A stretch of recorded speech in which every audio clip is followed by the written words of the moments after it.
Gəlin davam eləyək 101-ci sual nümunəsi ilə. 101-ci sualda deyir ki, B3 xanasında olan C dollar 2 üstəgəl dollar D3 plus 2 formulunu B2 xanasına köçürən zaman hansı düstur alınacaq?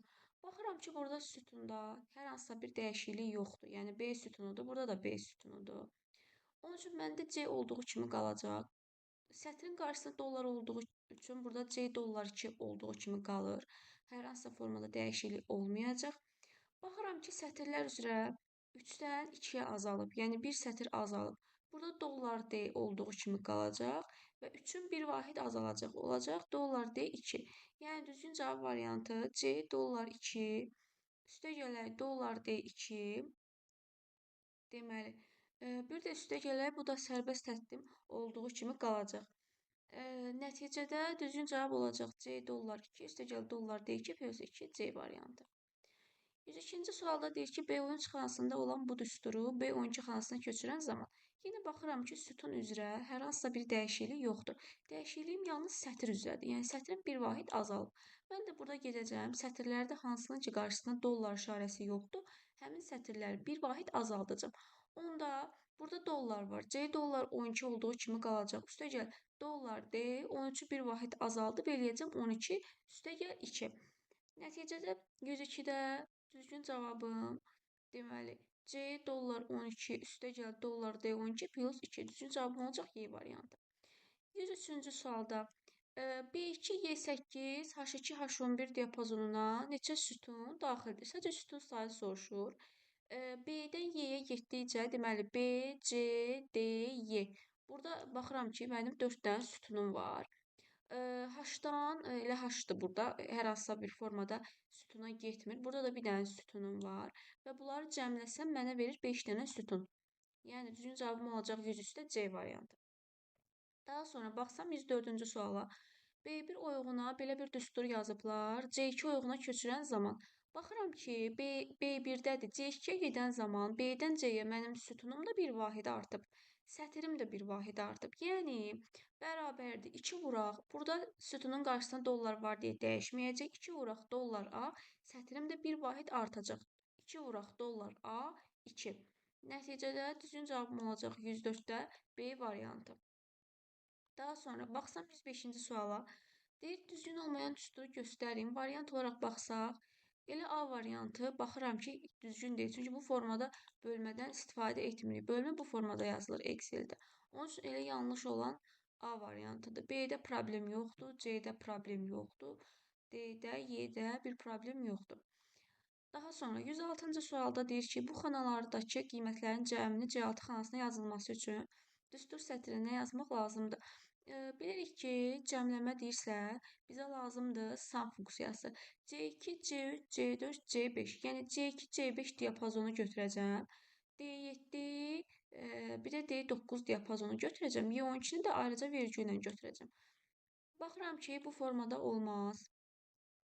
Deməli, cəm olmaz, average olmaz. C2, C5 bu düzgündür, D7 olmaz. Onun üçün düzgün cavab olacaq burada D variantı. Sum C2, C5, D7, D9, bir də Y12. Deməli, davam eləyək 107-ci sualla. Deyir ki, Excel-də sütunda 1-dən 10.500-ədək ədədləri yazmaq üçün hansı əmri yerinə yetirmək lazımdır? Bu nədir? Doldurma əmri. Yəni fil. Fil harada yerləşirdi? Home-un editing qrupunda. Buna Excel-dən də baxsaq.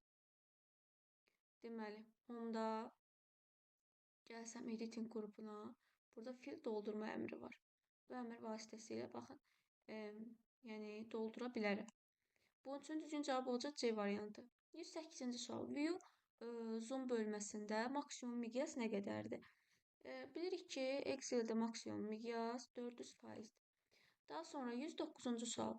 Şriftin susmaya görə ölçüsü, yəni ilk daxil olanda ölçüsü nə qədərdir? Word-də də, Excel-də də eynidir, 11 pointdir. 110-cu sualda şriftin susmaya görə ən kiçik ölçüsü deyirsə, susmaya görə ən kiçik 8-dir. 111 şriftin susmaya görə ən böyük ölçüsü deyirsə 72-dir. Burada şriftin ən kiçik ölçüsü deyil, yəni susmaya görə demir deyə. Ən kiçik əllə daxil etdiyim zaman 1-dir. 113-də ən böyük ölçüsü əllə daxil etdiyim zaman demişdik Excel-də 409-a qədər daxil edə bilərik. Word-də isə 1638 idi. Daha sonra 114-cü sual. B6 oyğunda yerləşən bu düsturu D3 oyğuna köçürən zaman baxıram ki, B, C, D. Mənim xanam, sütunum, daha doğrusu 2 vahid artıb. Və D3 oyğuna köçürən zaman onda mən A-nı 2 vahid artırsam nəyə gəlirəm? C-yə gəlirəm. Elə hamısı da C iləndir. Daha sonra baxsam sətrimə 6-dan 3-ə enibsə, yəni 3 vahid mənim sətrim azalıb. Yəni sütunları 2 vahid artıracağam, sətirləri isə 3 vahid azaldacağam. Bunun üçün də burada deməli A-nı 2 vahid artırdıq, bizə C-ni verdi. C dollar 5. 5-in qarşısında dollar var deyə olduğu kimi qalacaq. Deməli bu mənə verəcək C dollar 5-i. Daha sonra üstə gələk. B-nin qarşısında dollar olduğu üçün bu olduğu kimi qalacaq. Deməli, dollar B. Daha sonra baxıram ki, 7-dir. 7-dən 3 çıxsam, bu mənə nəyi? 4-ü verir. Çıxaq C5. C-dən 2 vahid, belə deyək, C-ni artırsam, bu gəlir Y-yə düşür. 5-i də 3 vahid azaltsam 2-yə düşür. Yəni mənə Y2-ni verəcək. Onda bunu siləcəm. Bu formada olmayacaq. Sonra Y8-dir. Yəni A-nı sildim, C-ni sildim burada. Daha sonra bu mənə Y2-ni verdi. Baxıram ki, dollar B, dollar 4-üm dəyişməyəcək. Olduğu kimi qalacaq. Onda D variantını da ata bilərəm burada. Və bu dollar B, dollar 4 olduğu üçün B-ni də ata bilərəm. Düzgün cavab mənə qalır bir dənə Y variantı. C dollar 5, üstə gələk dollar B 4, çıxaq Y2, çıxaq dollar B, dollar 4 olduğu kimi. Minus 5-im də sərbəstdir. Yəni 114-də düzgün cavab olacaq Y variantı. Baxsaq 115-ci suala. 115-ci sualda deyir ki, hər bir işçi vərəqdə 16384 sütun var. 12 sütun silindi, 4. Ümumiyyətlə, sütun silib, sütun əlavə eləyəndə, yəni bu elə Excel-in daxilində nə qədər sütun varsa, yəni o qədər də qalmış olacaq. Yəni hər hansı formada dəyişiklik olmur. Ona görə deyəcəm ki, 16384 dənə elə sütun olmuş olacaq. Daha sonra 116-cı suala baxsam, işçi vərəqdə sütun və sətirlərin başlıqlarını hansı tabdan gizlətmək olar? Aha, göstərib gizlətmək bilirik ki, hardadır? View tabındadır. Onun üçün düzgün cavab A variantıdır. 117. Zoom bölməsində deyir minimal miqyas. Excel-də minimal miqyas bilirik ki 10%-dir. Düzgün cavab C variantıdır. 118. Product C3, C5 formulunun açılışı. Product bilirik nədir? Vurma funksiyasıdır. Yəni C3-ü C5-ə vurur. Onun üçün düzgün cavab burada olacaq. 118-də B variantı. C3-ü C5-ə vurur. Daha sonra baxsam 119-cu suala. Deyir ki, bu diapazon neçə xananı əhatə edir? Xana dediyinə görə, ümumiyyətlə xana sayını tapanda nə edirdik? Sətir sayını, sütun sayına vururduq. Baxıram, burada neçə dənə sütun var? A-dan C-yə gedib. A, B, C. 3 dənə sütunum buradadır. Sonra sətir sayı 5-dən 2-ni çıxdım 3, üzərinə 1 gəldim 4. Onda 3-ü 4-ə vursam 12 eləyir. Üstünə gəlməliyəm. Burada mənim nə qədər? Bir dənədir də sütun sayım. 1-i vuracam, 5-dən 2 çıxdım 3, üzərinə 1 gələcəm 4. 1-i 4-ə vuracam. Bu da mənə verəcək 4-ü. 12-nin üstünə də 4 gəlsəm 16. Düzgün cavabım olacaq Y variantı. Daha sonra baxsam 120-ci suala. Deyir, kontekst menünün format cels əmrinin köməyi ilə aşağıdakı əməliyyatlardan nəyi yerinə yetirmək olmaz? Format cels ümumiyyətlə xanalara müəyyən formatlar vermək üçün istifadə olunurdu. Sərhəd xəttinin tipini dəyişmək olar, mətnin istiqamətini dəyişmək olar, formasını dəyişmək olar, oyğun fonunu dəyişmək olar, amma oyğa düstur daxil etmək. Bu demişdik ki, formula tabından yerinə yetirilir. Yəni oyğa düstur daxil edə bilmərəm. Format cels. Bu xanaya format vermək üçün istifadə olunur. Düstur daxil etmək artıq başqa bir anlayışdır. Onun üçün 120-də düzgün cavab olacaq B variantı. 121-ci sualda deyir ki, Excel proqramında işçi vərəqi adlandırdıqda aşağıdakı simvollardan istifadə etmək olmaz. Hansı simvollar idi? Nəzəriyyədə də var. Qoşa nöqtə idi ki, istifadə etmək olmaz. Daha sonra sual işarəsi də istifadə etmək olmaz. Bu transkripsiya olan mötəzələrdir, olmaz. Bir də siləşlərim var, sağa sola siləşlər var. Bunlardan istifadə edə bilmərəm. Bir də ulduz simvolu idi ki, yəni bunlardan istifadə etməyə icazə vermirdi.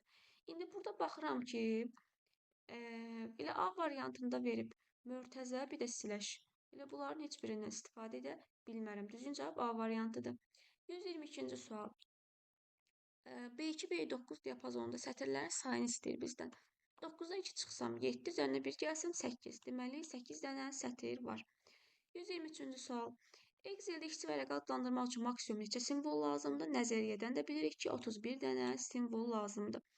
124-cü sual. Excel proqramında average 27, 13, 20 düsturunun nəticəsi nəyə bərabərdir? Average nə idi? Ədədi orta. 27, bu da 13, deməli 40, bu da 20, bu bizə verir 60-ı. Və ədədi ortaya, yəni bunların sayına bölsəm, 3-ə bölsəm, 60-ı 3-ə bölsəm bizə verir 20-ni. Yəni ədədi ortası bunların nə olacaq? 20. Düzgün cavab olacaq 124-də A variantı. Daha sonra 125-ci sual. Deyir ki, bu düsturlardan hansı Excel proqramında düzgün yazılmışdır? Baxıram ki, A variantında bərabər qoymayıb. Onun üçün düzgün yazılan düstur olaraq bunu götürməyəcəm. Baxıram B variantına. Bir problem yoxdur. Elə düzgün cavab B variantıdır. Sonra C-yə baxsam, dollar burada olmalı değildi. Onun üçün yanlışdır. Sonra Y-yə baxsam yenə dolları bu formada səhv verib. D-də daha doğrusu. Y-yə də baxsam yenə Y-də də eyni səhvdir ki, dolları burada verib. Onun üçün düzgün cavab olacaq B variantı. Daha sonra 126-cı suala baxsam. Deyir ki, produkt 3, 5, 4 formulunun açılışı necədir? Belə deyək, produkt bilirik ki, nədir? Vurma funksiyasıdır. Və burada 3, 5, 4 yazdıqda belə deyək, hər hansısa bir xananı əlaqələndirməyib deyə, yəni məsəl üçün yaza bilərdi C3, C5, tutaq ki, 118-ci sualda necədir? Bu formada yaza bilərdi. Yəni xananı əlaqələndirməli idi. Burada onun üçün bu formada düzgün yazılış olmayacaq. Bizə name xətası verəcək ki, yəni düsturu düzgün daxil etməmisən. Yəni məsəl üçün yazsaydı C3, C5, nə bilim A5, B3 bu formada yazsaydı, hə, düzgün cavab çıxardı. Amma bu yazılış düzgün deyil.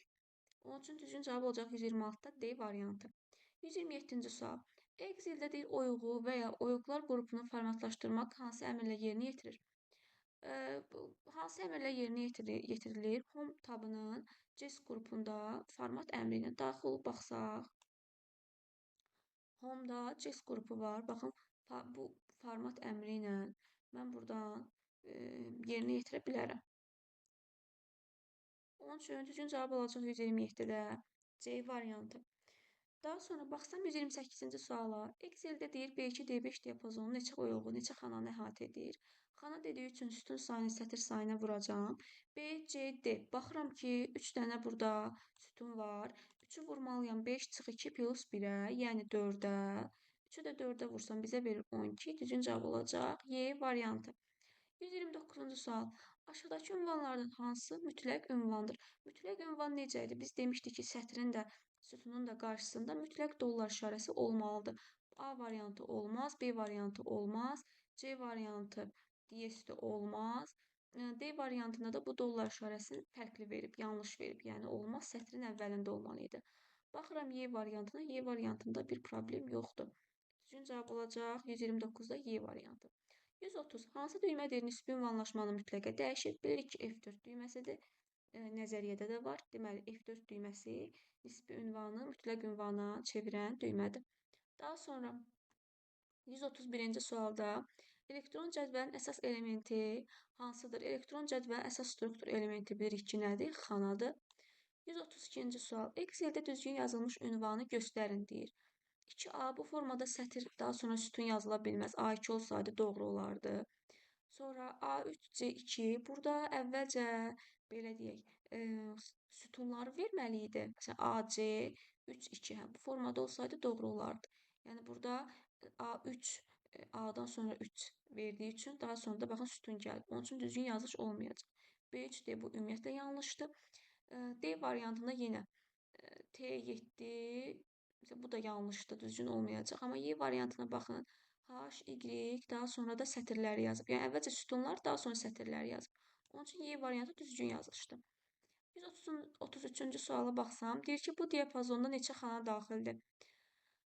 Yenə xana istədiyi üçün sətr sayını sütun sayına vuracağam. Burada sütun var. A, B, C. 3 dənə sütun var. Ona görə 3-ü vurmalıyam. 8 çıx 5 plus 1-ə. Yəni 4-ə. Bu da bizə verəcək 12. Düzgün cavab olacaq E variantı.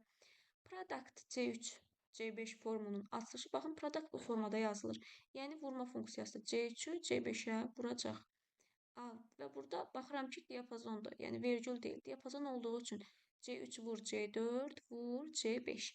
Düzgün cavab olacaq 134-də A variantı. Daha sonra baxsam 135-ci suala. Elektron cədvəl 4 xanadan ibarət qrup seçilmişdir deyir. Yəni 4 xana olan variantı axtarmalıyam ki, hansı sətri, hansı sütuna vursam 4 dənə xana alır. Baxsaq A variantı, yəni bir variant yoxlamaq lazımdır. A, B, 2 dənə burada mənim sütunum var. Sətir olaraq da 2-dən 1 çıxdım. 1 üzərinə 1 gəldim. 2, 2-ni 2-yə vursam 4. Elə baxıram ki, A variantında mən 4 dənə xana ala bilirəm. Məsəl üçün B variantına baxsaq, A1, B4. 2 dənə sütun var, düzdür. Amma sətir sayı neçə dənədir? 4-dən 1 çıxdım. 3 üzərinə 1 gəldim, 4. 2-ni 4-ə vuracaq. 8 dənə artıq xana eləyir. Digərləri də eyni qaydada. Yəni yoxlasaz görəcəksiniz ki, 4 dənə xanadan ibarət olan bir belə deyək, qrup ala bilmirsiniz. Bunun üçün düzgün cavab olacaq 135-də A variantı. Yəni davam edək 136-cı sualla. 136-cı sualı burada izah eləyəcəm ki, tam aydın olsun. Əvvəlcə deyir ki, B2 xanasında belə bir düstur var. Bunu C3 xanasına, sonra D2, sonra da B3-ə köçürüblər. Yaxşı, gəlin bu düstur B2-dədir. Əvvəlcə bunu köçürək C3-ə.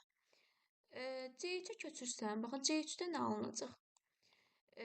Baxıram ki, bu dollar A olduğuna görə elə bu onsuz ki dəyişməyəcək. Yəni dollardır. Dollar A-m olduğu kimi qalacaq. Daha sonra bu sətrim 1-dir. B2-dən C3-ə gedibsə bir vahid artıb da mənim sətrim. Onda bu A1-dir. Olacaq A2. Sonra üstə gələk. Baxıram ki, B-dir. Yəni B-dən C-yə getmişdisə, yəni B2 xanasındadır. C3-ə köçürəndə, onda yenə B-dədir. Bu mənə C-ni verəcək. C sətrim də dəyişməyəcək. Olacaq elə dollar 5. Yəni dollar 5 olaraq qalacaq. Deməli, mən C3-də bunu aldım. C3-də aldığım budur. İndi mənə deyir ki, bunu D2-yə köçürt. Yaxşı. Gəlib bunu D2-yə köçürtməliyəm. İndi buradan yazacağam ki, D2 bərabərdir.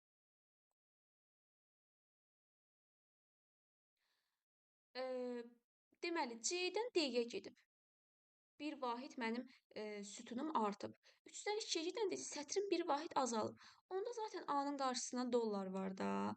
Bu elə dollar dəyişməyəcək. Dollar olduğu kimi qalacaq. Deməli, dollar A bu olduğu kimi qalacaq.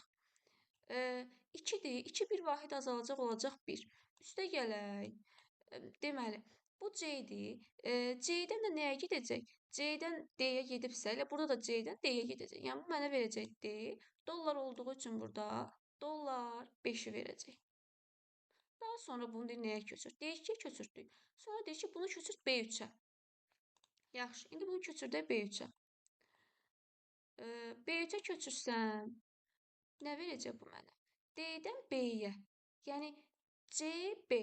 2 vahid mənim sütunum geri gedib.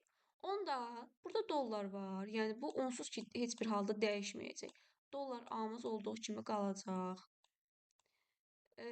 Burada 2-dən 3-ə gedibsə, yəni bir vahid artıbsa sətrim, onda bu da 1-dən 2-yə gedəcək. Yəni sətrim bir vahid artacaq. Üstə gələk.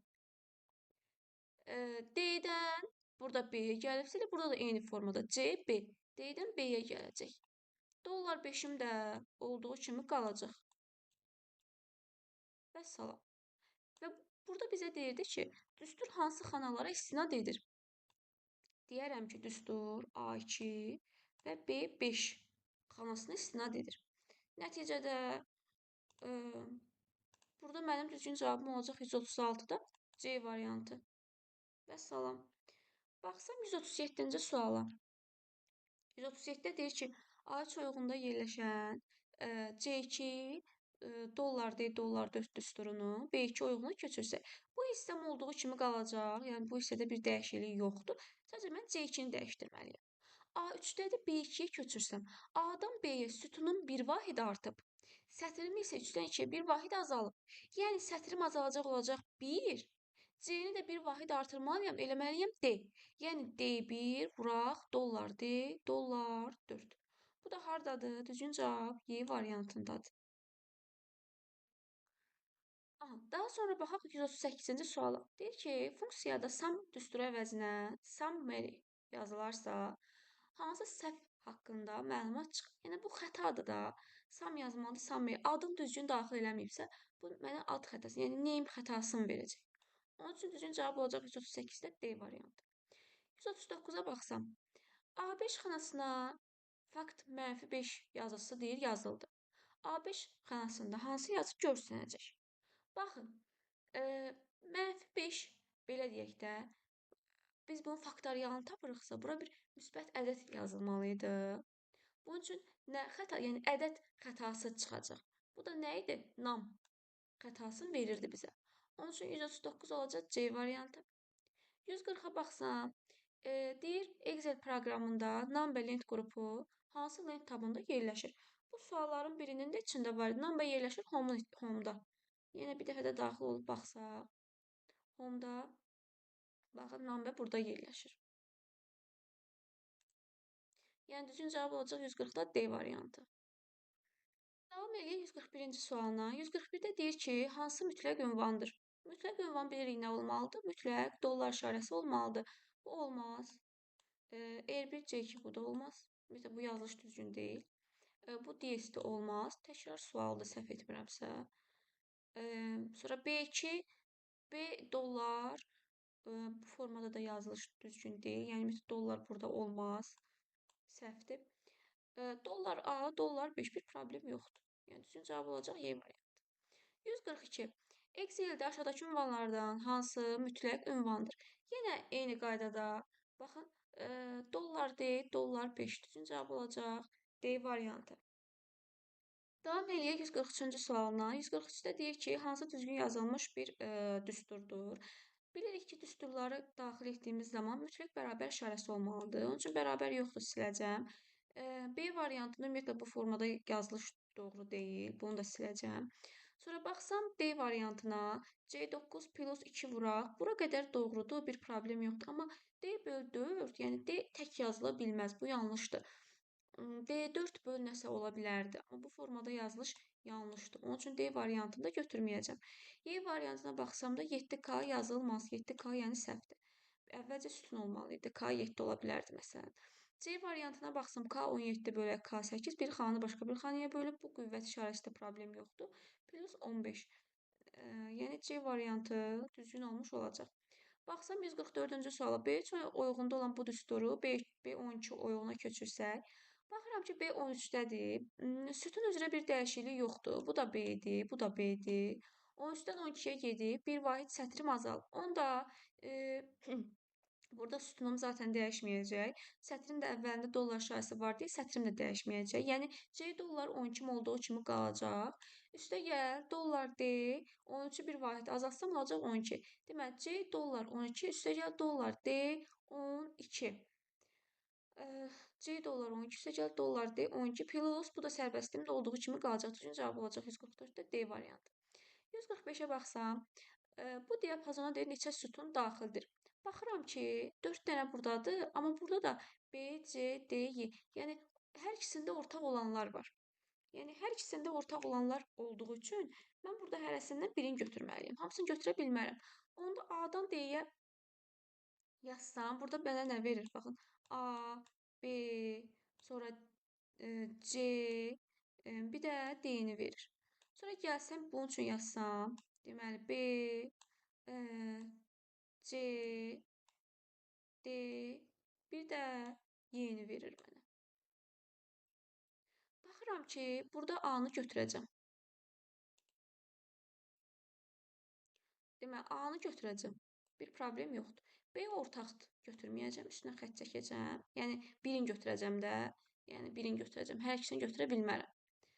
Məsəl üçün, bunu götürsəm, bu B-ni, bu C-ni götürsəm, bu D-ni götürə bilərəm. Oldu 4. Daha bunları götürməyəcəm. Bir də Y-ni götürəcəm. Vəssalam. Deməli, neçə dənə oldu? Ümumi deyək ki, 4 buradadır, bir də buradadır, 5 dənə. Yəni, qısacası hərəsindən birini götürdüm. ortaq olanların hərəsindən birini götürdüm. Hamısını götürmədim bu formada. Düzgün cavab olacaq 145-də C variantı. Daha sonra baxsam 146-cı sual deyir ki, diapazon neçə xananı əhatə edir? A5, C9, A, B, C. 3 dənə sütunum var. 9-dan 5 çıxdım 4 plus 1 5. Deməli 3-ü 5-ə vursam 15. 15-in üstünə gəlməliyəm. Nəyi? D2, Y5-i. D, C, Y. Ay, üzr istəyirəm. A, B, C, D, Y. Yəni 2 dənə sütunum burdadır. 5-dən 2 çıxsam 3, üzərinə 1 gəlsəm 4. 2-ni də 4-ə vursam 8. 15 dənə bu hissədə idi. 8 dənə də bu hissədə idi. Bu da mənə verəcək nəyi? 23-ü. Yəni 146-da düzgün cavabım olacaq D variantı. Daha sonra baxsam 147-yə. Deyir ki, bu formulu köçür H5 xanasına köçürən zaman hansı düstur alınacaq? H7-dədir. Sütun üzrə bir dəyişiklik yoxdur. Sətrim 2 vahid azalıb. Və burada dollar var deyə bu dəyişməyəcək. C dollar 2 olduğu kimi qalacaq. A variantını çıxdım. D variantını çıxdım. C dollar 2 olduğu kimi qalacaq. Üstə gəl. Dollar D 3 2 vahid azaltsam mənə 1 verir. Deməli, C dollar 2 üstə gəl. Dollar D 1 plus 2. Düzgün cavabım olacaq 147-də. C variantı. Daha sonra baxsam 148-ə. Yenə düstur köçürülməsidir. Deyir D5 oyuğuna köçürdükdə hansı formul alınar? C4-dədir. C, D-yə sütunun bir vahid artıb. Onda bu da olacaq D. Yəni C yox, D. 4-dən 5-ə keçib bir vahid artıb sətrim. Bu mənə verəcək C3 vuraq. Bu da dəyişməyəcək. Yəni C nə idi? D olacaq. Bu bir vahid dəyişib. Yəni C-dən D-yə gəl. Onda bu mənə verəcək D3 vuraq. Bu da olduğu kimi qalacaq. Elə cavabım da D3 vuraq, deməli, dollar D, dollar 4 Y variantındadır. Onun üçün düzgün cavabım olacaq 148-də Y variantı. 149-a baxsam, düzgün yazılmış deyil, ünvanı göstər, B3-dir, bu yanlışdır. A3, C2 demişəm ki, bayaq da dedik ki, əvvəlcə sütunlar olmalı, sonra sətirlər. Bu formada yazılış səhvdir. Sonra 2A olmaz, A2 ola bilərdi. Y variantında da baxın, yenə T-dən sonra 7 rəqəmləri verib, sətirləri verib, sonunda bir də sütun verib. Bu formada yazılışda olmaz. Buna görə düzgün cavabım olacaq D variantı. D-də də bir problem yoxdur. Əvvəlcə sütunları verib, daha sonra sətirlər verib. Baxsam 150-ci suala. Elektron cədvəldə deyir, average C1, C3 düsturunun qiyməti 4-ə bərabərdir. Average C4, C5 düsturunun qiyməti isə 6-ya bərabərdir. Sum C1, C4 düsturunun qiyməti neçəyə bərabərdir? Deməli, baxıram ki, C1, C3, yəni average nə idi? Ədədi orta idi. C1 üstə gələ C3, üstə gəl C2, üstə gəl C3, bölək bunların sayı C3, yəni 3-ə bərabərdir 4-ə. Bu da bizə belə deyim də, bu formada yazsam, C1 üstə gələk, bu mənə verdi deməli C2-ni, üstə gələk,